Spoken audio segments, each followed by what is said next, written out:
¿Cómo andan, gente? Acaba de empatar Talleres en el Florencio Solá contra Banfield en un partido jodidísimo para la T desde el inicio, en un compromiso que le tocaba levantar la cabeza, poder demostrar otra imagen a este Talleres de Ribonetto que después de la pretemporada no es novedad, justamente desde el inicio de lo que es la vuelta de la Liga Profesional de Fútbol, no demostró lo que nos había demostrado en este último tiempo, antes del parate, siendo quizás uno de los mejores equipos del país, con uno de los mejores planteles del país también, y en el medio con muchas situaciones que fueron sucediendo que hoy generan que este Talleres esté prácticamente irreconocible. Y vamos a pasar por la parte del partido, de lo que fue hoy Talleres contra Banfield, porque creo que tiene dos formas de verse, dos lecturas posibles, entendiendo ya el contexto de lo que fue el partido, lo que sucedió con la expulsión de Galarza en los inicios del primer tiempo. En un principio, era un partido que necesitaba Talleres sí o sí, por lo menos levantar la cabeza. No ni siquiera ya desde el resultado, porque seguís estando de visitante contra Banfield. El Florencio Solá a veces se complica también, muchas veces. Jugarle de visitante a Banfield puede suponer una exigencia mayor en muchas ocasiones. No hablo desde el resultado, quizás, lo que necesitaba demostrar Talleres, sino más desde lo futbolístico. Desde la intencionalidad adentro de la cancha, desde lo actitudinal, que fue mucho lo que se le estuvo reclamando quizás por lo menos en el último partido contra Defensa y Justicia acá en Córdoba. Algo que se notó mucho, ¿no? Desde lo actitudinal, desde el manejo del empuje de la pelota, del equipo, todo lo que tiene que ver con lo actitudinal, ¿no? Creo que si levantás por lo menos desde ese punto de vista, un empate en un inicio quizás demostrando algo desde lo futbolístico, como bien decía,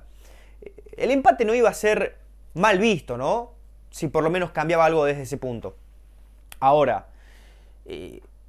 esa es la primera lectura. Después ya la segunda lectura, uno la hace entendiendo que se fue expulsado Galarza en el primer tiempo, un volante que se te va, aumenta la exigencia aún más en un Banfield que ha comenzado teniendo unos grandes primeros minutos, con un técnico como lo es Munúa, que ha reordenado el equipo en el último tiempo y que le ha dado otro tipo de identidad a este Banfield, una forma distinta de juego, que no tiene mucho, pero que al fin y al cabo tiene esos indicios o intenta demostrar adentro de la cancha una idea sólida de juego. Contrario es lo de Talleres, que por lo menos en los primeros 20 minutos de partido entró totalmente dormido, lo más similar que hemos visto a los partidos con Defensa y Justicia el primer tiempo, al partido contra Vélez. Un Talleres desconcertado, que no hacía pie en la cancha, que no encontraba quizás el aire correcto para poder asentarse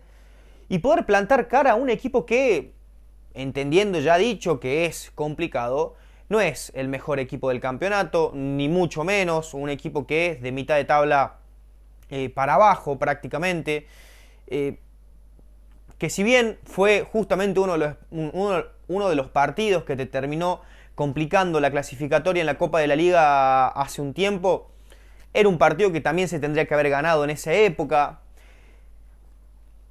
Creo que el empate al fin y al cabo le termina conveniendo hoy a Talleres,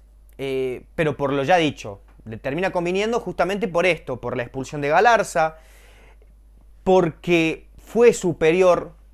a lo largo prácticamente de todo el partido, excepto quizás unos 20 minutos, 25 minutos del primer tiempo, donde con 10 jugadores Talleres había hecho casi hasta más que con 11. Un Talleres que se nota que está en la idea, se nota que es un equipo que demuestra que quiere salir jugando de abajo, que quiere tener el protagonismo con la pelota, que quiere ser un equipo a 1 o 2 toques, que no se complique mucho, pero al mismo tiempo esto le termina jugando una mala pasada y te termina pasando lo que le pasó en el primer gol. Intentar salir jugando de abajo, con un equipo que te presiona tan alto, muchas veces podés terminar fallando y más si a su vez el error lo termina cometiendo un central que quizás puede verse fuera de posición. Hoy Juan Rodríguez estaba en los concentrados. Hoy Juan Rodríguez, que había sido el central zurdo durante mucho tiempo titular de Talleres, estaba entre los concentrados y en ningún momento se lo vio como parte de la consideración quizás para poder tapar ese hueco, entendiendo que ya solucionó sus problemas con la dirigencia, entendiendo que ya fue descolgado de toda la situación que había tenido, que no lo permitía jugar, que no lo permitía ser titular. Uno desentiende, y vuelvo a repetir, muchas veces lo hablamos, el diario del lunes quizás te da el poder de hablar con el sentido, pero al mismo tiempo es fácil. Creo que a su vez la consideración de Juan Rodríguez en el inicio del partido no podría haber sido mal vista tampoco. Vuelvo a repetir, el error llega justamente del sector de Mantilla, en esta intención de Talleres de intentar salir jugando por abajo, salir desde atrás. Vuelvo a repetir, con un equipo que te presiona alto, que comenzó muy enchufado el partido, un Banfield muy eléctrico, muy dinámico en los primeros minutos, que ya había avisado situaciones antes de convertir el primer gol. Y el gol llega por errores defensivos de Talleres, que hoy por los costados fue un colador prácticamente. Le ha costado mucho en el retroceso, tanto a Benavides que, yo lo he dicho varias veces, a mí Benavides como atacante me parece de lo mejor que tiene el fútbol argentino. En el retroceso bastante menos, pero tiene esta cualidad o esta característica de cerrarse mucho. Por ahí uno lo termina viendo en el centro que mete Banfield para poder convertir el primer gol. Si bien no llega por ese lado de Benavides, si uno se pone a ver en el gol, se termina cerrando mucho, y quizás si esa pelota terminaba pasando de largo y no la encajaba o no la embocaba el delantero de Banfield, por atrás entraba un jugador libre también. Y no estoy hablando de esa acción en específica, pero son pequeños detalles que van demostrando esas falencias. Y vuelvo a repetir, hoy Talleres por los costados sufrió mucho. Sufrió mucho, y creo que no lo supo tampoco leer Ribonetto en ningún momento del partido, porque tampoco es que propuso algo distinto. Uno quizás pensando que lo habían expulsado a Galarza, uno podía llegar a esperar que por lo menos en el entretiempo hacer algún tipo de cambio de esquema, meter un volante más, teniéndolo a Ortegoza, teniéndolo también al Barracín, que en los últimos partidos había entrado bastante bien, porque lo había dejado prácticamente jugando a Portilla y a Portillo solos en la mitad de la cancha, con dos jugadores por costados como lo son Alejandro Martínez y Ramiro Ruiz Rodríguez, que no tienen la característica defensiva tan marcada, que son jugadores que van mucho más al frente, que son mucho más de ataque. Pero aún así, después de la expulsión de Galarza, que por cierto había entrado muy bien en partido, lo había hecho también bastante bien contra Defensa y Justicia, para tapar todos esos huecos que había dejado el doble 5 entre Ortegoza y Portillo, había entrado bastante bien Galarza, con otro tipo de intención, con otro tipo de dinámica. Hoy en este partido contra Banfield se lo veía bastante bien ubicado a la hora de quitar, a la hora de recuperar y salir jugando rápido. Se veía un Galarza enchufado en partido, pero que termina de ser expulsado en una patada no infantil. Llega tarde, está bien expulsado, está bien revisada. Es una patada de roja que si uno la puede... si uno se la terminan haciendo a alguien de tu propio equipo,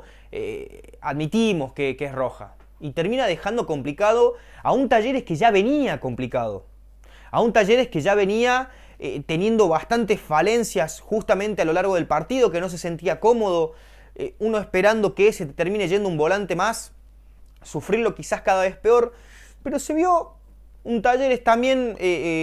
un poco más eléctrico después de la expulsión de Galarza. No estoy diciendo que Talleres empezó a jugar bien por la expulsión de Galarza, ni mucho menos. Pero sí es verdad que se notó quizás un mejor Talleres con respecto a esos primeros 20 minutos donde se lo notaba desconcertado. Con un dinamismo en la mitad de la cancha donde intentaban jugar un toque corto, intentaban ser un poco más triangulares, cuadrangulares, con conexiones entre el mediocampo y los delanteros, con mucha funcionalidad también de un Girotti que necesitaba bajar a buscar la pelota, que ante la falta de volantes, obviamente la pelota iba a ser un poco más complicada de hacerla llegar, pero tenía esa característica de bajar un poco más, ayudar un poco más en la marca, ser un jugador de más en la falta de marcaje que podía llegar a tener en la mitad de la cancha. Y así de a poquito fue llegando, por momentos siendo superiores a Banfield con 10 jugadores justamente. Un equipo que, como bien decíamos, en defensa por los costados sufría mucho, pero que sabiendo que Benavides es un lateral trepador, sabiendo que Navarro puede ayudar un poco más cerca de la mitad de la cancha, tenía las posibilidades de poder ir llegando, y en una pelota que tendría que haberla aprovechado, la termina aprovechando y se pone 1-1 en un partido que en los primeros 20 uno podría haber estado esperando que sea una goleada quizás de Banfield. Pero levantó Talleres en ese último momento del primer tiempo, se lo veía bien dentro de todo, no voy a decir que se lo veía excelente, pero se le veía dentro de todo bien, ordenado, recuperando quizás un poco de ese ímpetu que se le decía que necesitaba a la hora de poder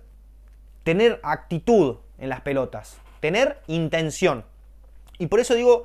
que si ya de por sí demostraba Talleres algo futbolísticamente distinto con lo que estuvimos viendo en los primeros dos partidos,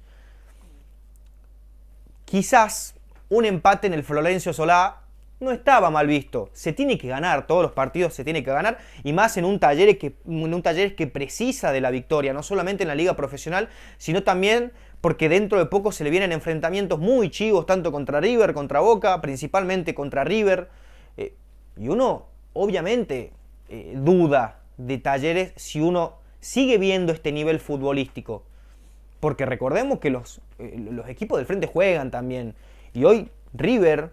hablando yo un poco más del enfrentamiento que van a tener en agosto por Copa Libertadores, River y Talleres, a River se le acaba de ir el técnico.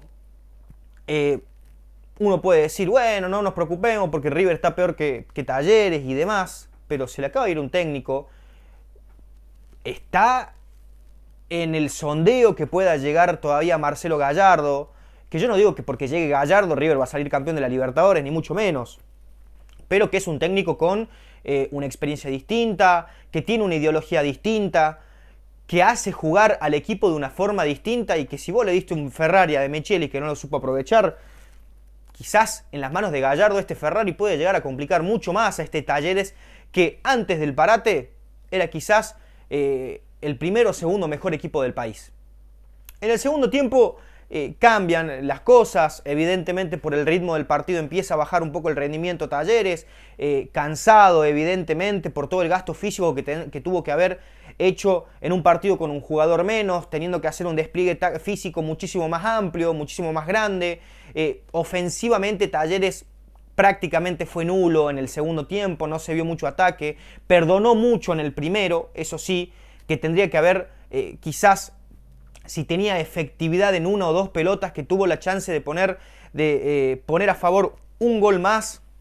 quizás el resultado era distinto, pero no le quedaba otra que aguantar el resultado, que intentar mantener justamente desde lo físico, justamente cuando termina de rotar la mitad de la cancha, o cuando rota la mitad de la cancha, Ribonetto no en el entretiempo, sino a lo largo del partido, cambió prácticamente todo el mediocampo, lo saca Portilla, entrando el Sicario, lo mete después Ortegoza, lo mete Albarracín, rota totalmente toda la mitad de la cancha, que creo que era para retocar antes esos puntos. Pero en general termina justamente bajando el ritmo desde el lado físico, jugar con un jugador menos, no le quedaba otra que mantener el resultado, porque repitamos, el 1-1 ya estaba entre comillas bien visto, repitiendo si mejoraba lo futbolístico, si desde lo futbolístico no hace nada y empatás, entonces es un poco preocupante, pero que a su vez, entendiendo que se quedó con un jugador menos y entendiendo que el partido podría haber sido para peor, el punto creo que le termina viniendo bien a Talleres, pero a cambiar la cara, tocar, retocar, seguir intentando encontrar cuál es la solución para poder levantar el nivel futbolístico de un equipo que claramente está tocado desde adentro, claramente está tocado desde lo actitudinal, porque fútbol hay, porque cuando Talleres tiene la intención de brillar, se ve por momentos ese equipo de fútbol que es protagonista con la pelota, que tiene individualidades que están muy bien marcadas, que si bien hoy no tienen a sus mejores jugadores en canchas o sus dos mejores jugadores en canchas como lo son Bota y Sosa, tienen una idea de juego que por momentos tienen la intención pero que termina quedando medias al fin y al cabo. Pero nada, gente, quería hacer rapidito esta reacción. ¿Quién soy yo para hablar si no son ustedes los hinchas? Que me gustaría que me dejen su análisis en comentarios, cómo vieron el partido, y por supuesto nosotros nos vamos ya volando para Alta Córdoba porque juega Instituto contra Boca y tienen un ratito la reacción con la gente y probablemente a la noche ya todo lo que es el análisis del partido. Así que nada, gente.